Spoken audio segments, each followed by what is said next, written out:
What's up, geeks and gamers? It's Odin,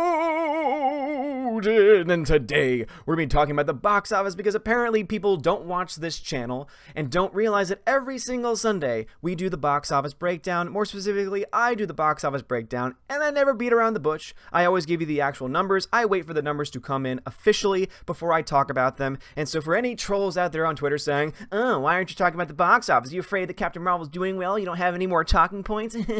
Oh, but trust me. Oh, trust me. Do we have talking points? Trust me, we do, because this is reminding me a lot of another movie, and we won't really know if it's going to match up with that movie until next weekend.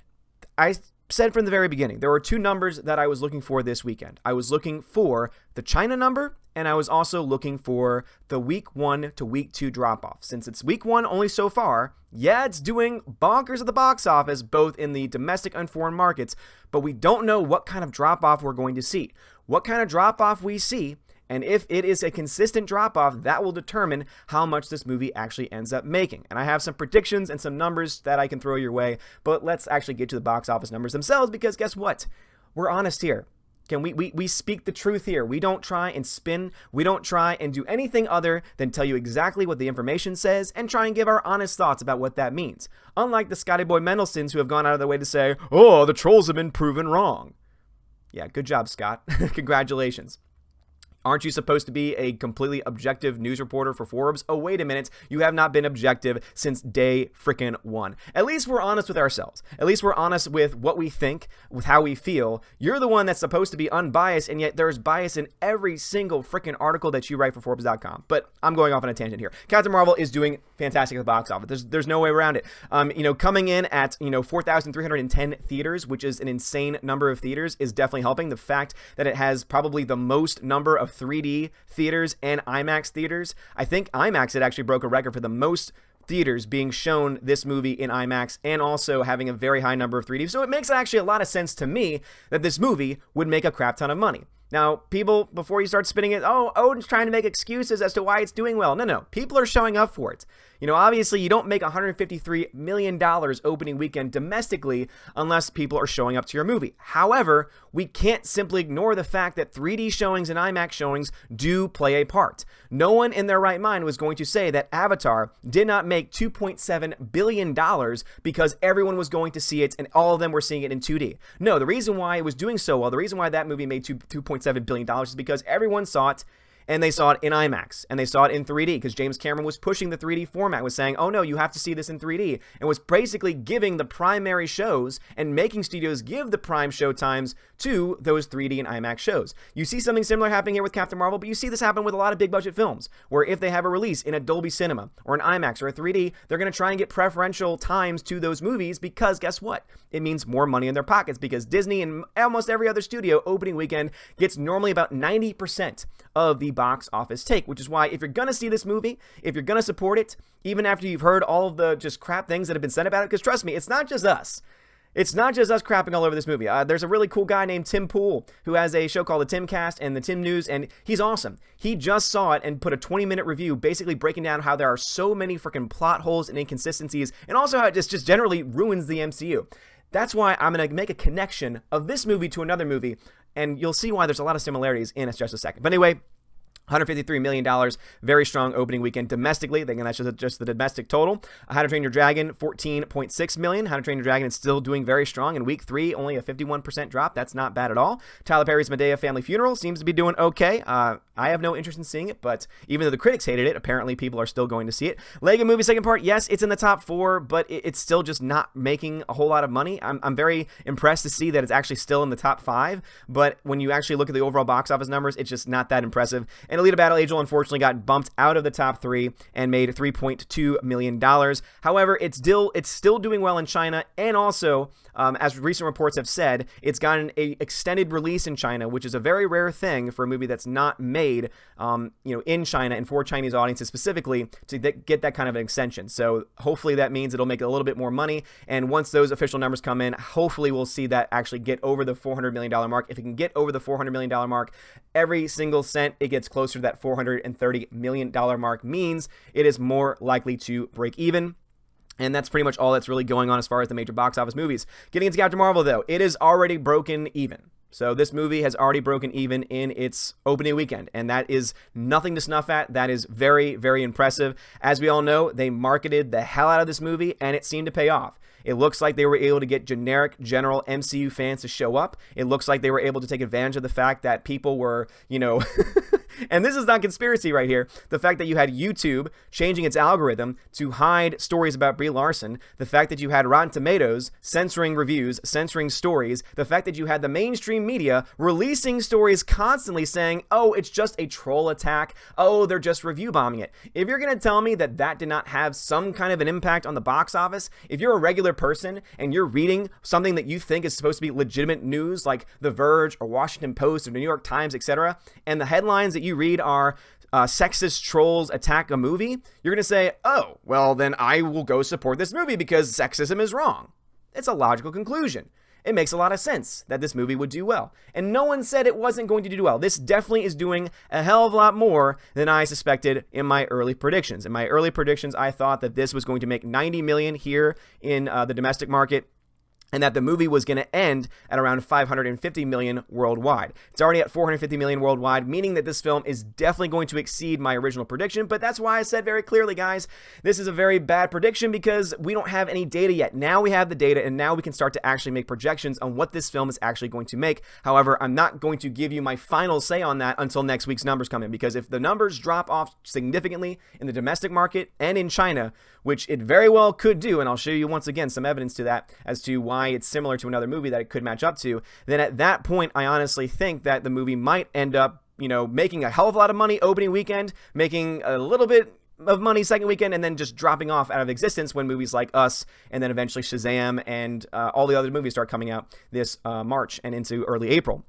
However, $455 million is very, very strong, and as I said, it's already broken even. I and no one else on this channel, and most of the people that I've talked to, never said this movie was going to lose money. As I made very clear, it only needed to make $400 million worldwide to break even. It's already made way more than that, so it's already profitable. It is starting to make profit as we speak. Every dime it makes from here on out is profit for Disney. Alita Battle Angel, I know there was a lot of love, a lot of desire to try and push this film. Again, it did make $3 million this weekend, and I would say that's actually pretty impressive in the American audiences, at least, seeing that it was taken out of like a huge chunk of screens, like almost 200 screens it was taken out of. So I would actually say that that was still pretty impressive for its, third or fourth week being out, and it's still doing that kind of numbers. Again, still very impressive. So it's so funny to me because the Scott Mendelson put an article out, and the headline, I'm going to pull it up for you guys because I just want you to know this is the reason why, I'm so, you could say salty. You could say salty about it, but this is the reason why I'm so much against Scott Mendelson and why I just think he's a total and utter asshat. It's because of things like this right here. Box office, How to Train Your Dragon 3 tops 400 million, and Alita fails the hashtag Alita Challenge. Well, yeah, of course Alita's going to fail the Alita Challenge because it was dropped out of so many freaking theaters. And also, oh my gosh, this is, again, Scott Mendelson. Keep this in mind. Scott Mendelson is supposed to be a journalist. He is supposed to be somebody who is away from the political discussion. He's supposed to be someone who's just giving the facts, just giving the numbers. But what he's shown constantly and consistently is that he would rather just shill all over the place for whatever cause that he wants to push for, especially Star Wars. Remember all of his coverage for The Last Jedi and also for Solo: A Star Wars Story. And now he's going after the people who are supporting the Alita Challenge. Again, $3 million domestically in its fourth week after being dropped out of hundreds of theaters. That's not bad. It's not great. I'm not going to say it's great. I'm not going to spin it that's great, but still it's not bad. And also this number has not taken into account the foreign number for this weekend. So I think that we'll definitely be a little bit closer to 400 million, maybe getting to 400 million. I don't know yet, again, because those foreign numbers take a long time to get in and they're all over the place. So we'll actually see down the line what that's going to be. Wonder Woman is a film that a lot of people are comparing Captain Marvel to. And just to have a comparison, Wonder Woman ended up making $821 million at the box office. But there was a certain trend that is important. Wonder Woman had what we call legs in the industry, meaning that it made more money than most other films would as it went on. It didn't have a gigantic week 1 to week 2 drop, and every week after that, it dropped slowly. The reason why Wonder Woman did not make $1 billion, let's just go back in time for a second. Remember every other DCEU film that had come out at this point? Remember how we had already suffered through Batman v Superman, and it was so bad that when they released Justice League, that no one saw it, that Justice League ended up losing money and only did $600 million at the box office worldwide? Yeah, I remember that. I remember those days very, very well. And so, of course, when Wonder Woman came out, guess what? I was like, oh, it's another DC movie. I guess, maybe I'll see it, maybe I won't. It got great reviews. People loved it. Word of mouth spread. And that's the reason why it ended up making $412 million domestically. This film had good, positive word of mouth. It was doing very well because of that. That's also the reason why I suspect it did not do well in China. It only made $90 million in total in China, which is what Captain Marvel, has already made more than that.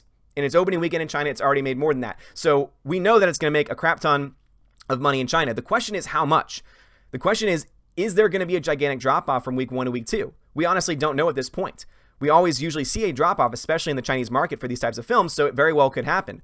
But at this time, we have to understand that the reason why China didn't show up for it, because if you don't show up for China, if China does not do well in the first week or two, it's not going to do well. Because basically, any American film that is released in China has a very specific window, about a 4-week window where it can be released. And so if it's not making money at first, it's not likely going to make money in the rest of its run because other movies come out, Chinese movies come out, and guess what? The audiences are going to flock to those films more so than any other Western type film. So it makes a lot of sense once again to me that this film, Wonder Woman, did not perform because it was coming out of a DCEU slump.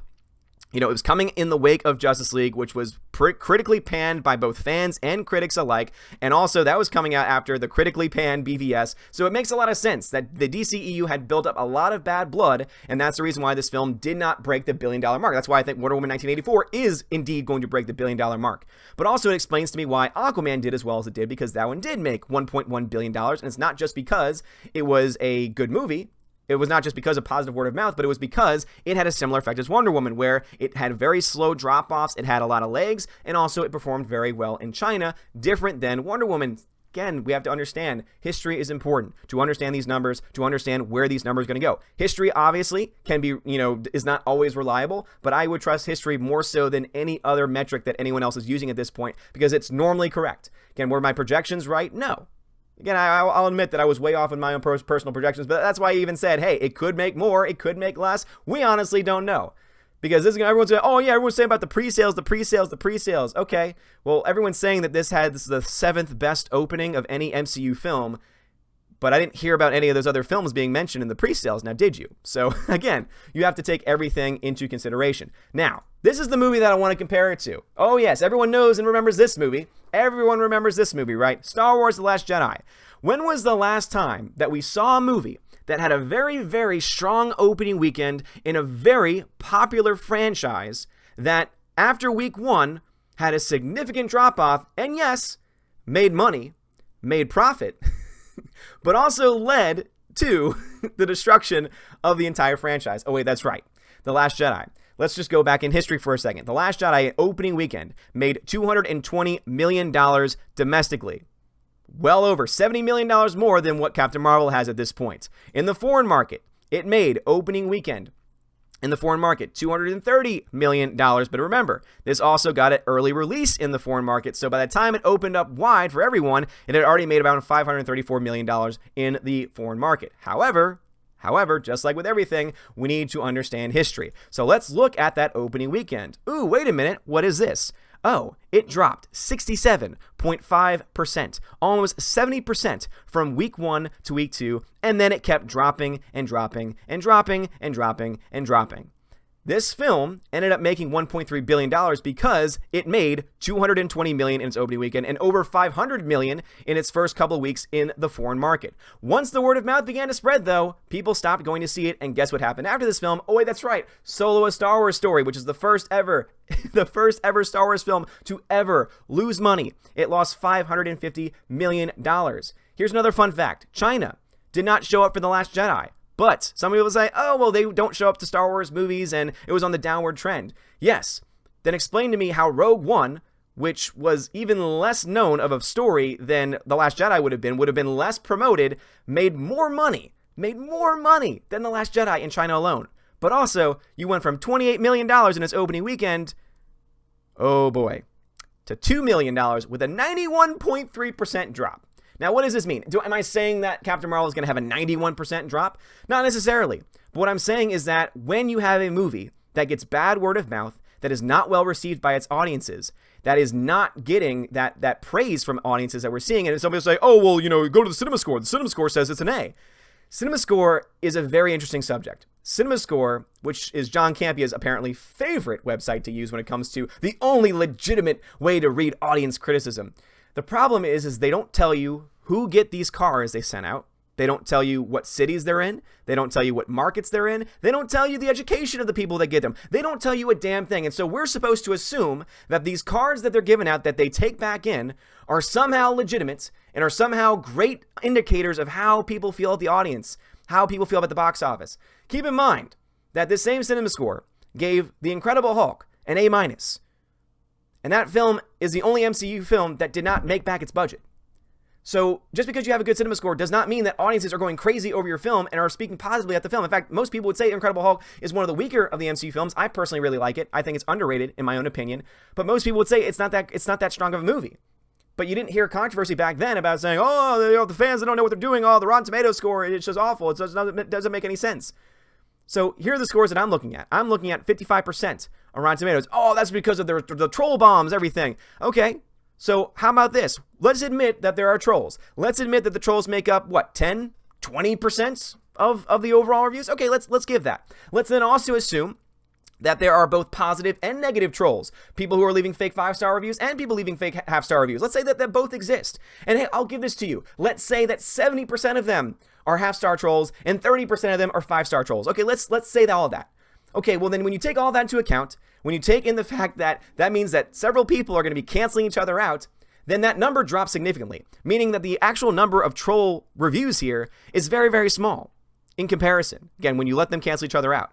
So this is actually, to me, a much better indicator. The fact that you have crap ton of YouTube videos of people leaving their reviews, speaking their thoughts, letting it be known how they feel. The fact that you have a giant channel like Tim Pool and the Timcast, who covers politics, talking about this movie, saying it's absolute garbage and crap. The fact that on Metacritic alone, you have even critics giving it a 65. Oh, but it's given other MCU films lower scores or similar scores. Okay, fine. What about that 3.2 out of 2,000 reviews? Oh, it's just review bombing. Oh, okay. Even on my website, not to shamelessly plug, ombReviews.home.blog. Very new, very, very simplistic, but still a place where you can leave an upvote or downvote, whether you're interested in a movie or not. And also, when you see a movie, you can leave a star vote. Even with mine, with 468 votes in, it's at 3.5 stars.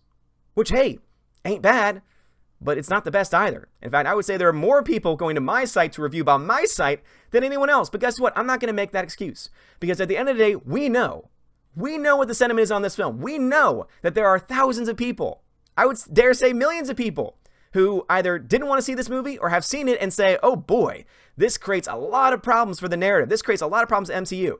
The biggest problem is the fact that she is absolutely a shoehorned in character. And I think this is going to end up affecting the Endgame box office. Yeah, boom, I said it. Now, oh man, Odin's saying that Endgame is going to fail. No. Endgame's going to make a crap ton of money. But I honestly think that if this is the direction that they're going with the future, if Endgame ends up making a crap ton of money, but this is the future, but it ends with Captain Marvel being the new leader, and after everything they've done, if they keep going in the direction that the movie set up, good God, you are looking at a Last Jedi all over again and the crumbling of an entire franchise. Don't get us wrong. This movie did great this weekend. The box office numbers speak for themselves. As I said, this movie is already profitable after one weekend. That is excellent. That is very, very good. The problem is that the reviews that we're seeing, the impact, the conversations that we're seeing don't match up. And I'm not trying to say that, oh my gosh, the numbers are fake. No. But what I'm trying to say is I'm going to wait to see the week 1 and week 2 drop. If this movie only drops about 50%, 55%, at that point, I'm going to have to say, all right, and also it has a moderate drop in China. I'll say, all right, guys, this is going to be $1 billion film. Because as far as projections go, if this movie has a regular drop, a normal MCU drop from week 1 to week 2, and has a normal drop in China as well, this movie is already on pace to break $1 billion, which is something that I never thought that any movie like this could do. I never thought that could ever happen. So again, I will totally admit that next week if that's what happens. But if we see a gigantic drop, which is something I really do honestly think is going to happen. Oh, you honestly thought everything's going to happen too? How can I ever trust you again? Because I'm just giving you my thoughts. I'm not claiming some inside knowledge. I'm just going with my gut. I'm just going with history. I'm going with what's happened before when these types of movies have come out. These type of divisive movies. The fact that it was already divisive before the movie came out, and now that the movie has come out, it's even more divisive because people are falling on both sides. And it seems to me that the people who are going on the side of the negative seem a hell of a lot more genuine than those who aren't. Especially when you read some of these reviews where they're like, oh, yeah, I mean, the character's just not very good. There's plot holes, etc. But hey, I'll give it a fresh rating. It's hard to trust that. It's hard to trust that when you have the freaking media going after fans, when you have people who are supposed to be covering box office numbers and supposed to be totally, without any bias whatsoever, are saying, oh, yeah, the Alita fails the hashtag Alita challenge. Let me laugh at you. Again, when the mainstream media is going to bat for a movie, when media companies, giant tech companies are going to bat, when YouTube is censoring the algorithm, is changing its own freaking algorithm to have so-called legitimate news sources get preference over sites like The Quartering, my channel, Geeks and Gamers. I'm sorry, but I have to say, there's something that's obviously not quite right here. And we'll see what happens next week. And anyway, guys, you the box office numbers. Let me know. What do you think? Do you think we're going to see a giant drop-off from this week to next week? Is this going to affect whether or not you see Endgame or not? Go check out my website. Again, I'll pull it up again. You can actually go right now. Again, I have movies going all the way until the end of the year. So at least as far as big movies are concerned, if you have a request, boom, there's a request movie option. But for Endgame right now, I've got two ways that you can vote. Up, down, there's also a poll. Again, for me, I said I actually want to see it because I'm actually interested in it. It looks like a lot of people agree with me overall, at least at this point. So go overhead, go to the site, ombReviews.home.blog. And then click on the side and you go to movies and boom, look at that. You get the entire release schedule as well. You get all the dates and everything. And I'm adding stuff every single day. But at least this is going to be an honest attempt. I'm not censoring views. I'm not deleting comments. I'm not deleting reviews. I'm not deleting scores. At least I'm being open and honest saying, hey, I want you to be able to say whatever it is you want. If you love the movie, great. Again, a 3.5 out of 5. This is obviously not being cooked in one direction or the other. That's all we want. We just want a place where we can speak our minds. But anyway, love to hear your thoughts about all of this in the comments below. If you like this video, smash that like button. Give us a subscribe. Seriously, you're all amazing, beautiful people. And as I said, we will always give you the honest truth here. We will never try and say, oh no, they didn't do well. It's made profit. It's already profitable. It's going to make money. It's going to make a lot of money, most likely. The question is, how much? Is it going to reach that $800 million number that they said very early on it was going to reach? Or are we going to see something very different? At this point in time, we don't know. I'll wait until next week before I make my prediction. You're going to hear a crap ton of people, John Campea being one of them, going all the town saying, oh, yeah, the trolls were wrong. The trolls were wrong. I ran away from Twitter because I'm scared. You'll hear that from people like him all day long. But instead, I will just be, hey, these are the numbers. My prediction was wrong. It happens. John Campea was wrong about Aquaman. Hey, it happens. But as I said before, I don't make long-term predictions until I have the first 2 weeks of box office profit in, because that is the best way to have an indication of what this movie is going to make. If this indeed has a 60, 70, even a 70% drop domestically, unless there's a massive drop-off in China and other countries, this is a film that's going to most likely break the $1 billion mark. I'm just going to be honest with you guys. So we'll see what happens. Keep on. If you've seen the movie, if you didn't like it, hey, tell your friends. If they still want to see it, hey, you got to respect their choices. But the very best that we can do is try to expose this nonsense, try to explain and expose the media bias that's protecting this movie on every single front, and hopefully help people realize that this is more than just a movie at this point. This is more than just a typical MCU film. This is a cultural moment. This is the moment when the news media, then giant tech companies came together to protect a movie. And it looks like it worked. For now. Have a great day, guys. And as always, God bless.